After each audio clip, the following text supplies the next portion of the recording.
देखिए, हम आज संसाधन संरक्षण के बारे में चर्चा करेंगे। संसाधन संरक्षण संसाधन प्रबंध या प्रबंधन का ही एक अंग है या भाग है। संसाधन प्रबंध किसी संसाधन के कुशल नियंत्रण तथा व्यवस्थापन से संबंधित होता है, जो वर्तमान सामाजिक आर्थिक आवश्यकताओं, उपलब्ध प्राविधिक या तकनीकी ज्ञान, भविष्य की उपयोगिता को देखते हुए पर्यावरण संरक्षण आदि को ध्यान में रखते हुए संचालित होता है।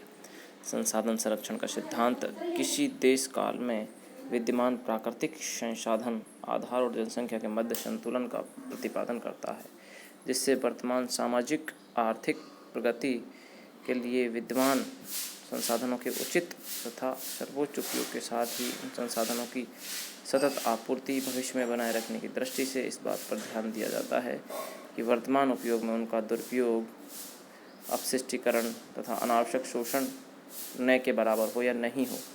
इस प्रकार संसाधन संरक्षण का अर्थ संसाधन के अनुकूलतम उपयोग से है। किसी देश काल में विद्यमान कुल जनसंख्या, उसके जीवन स्तर, प्रौद्योगिकी आदि संसाधनों के अनुकूलतम उपयोग का निर्धारण करते हैं।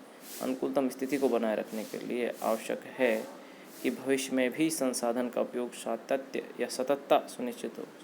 भविष्य में भी संसाधन के उपयोग की सततता सुनिश्चित हो। इस प्रकार संसाधन संरक्षण से तात्पर्य संसाधनों के अधिकाधिक समय तक अधिकाधिक मनुष्यों की अनुकूलतम आवश्यकताओं की पूर्ति हेतु अनुकूलतम उपयोग से है। अर्थात संसाधन संरक्षण का अगर हम भावार्थ देखें तो संसाधन, जितने भी हमारे संसाधन हैं, उनका अनुकूलतम उपयोग करते हुए अधिक से अधिक मनुष्यों तक पहुंचाते हुए अधिक समय तक मनुष्य की आवश्यकताओं की पूर्ति हो सके,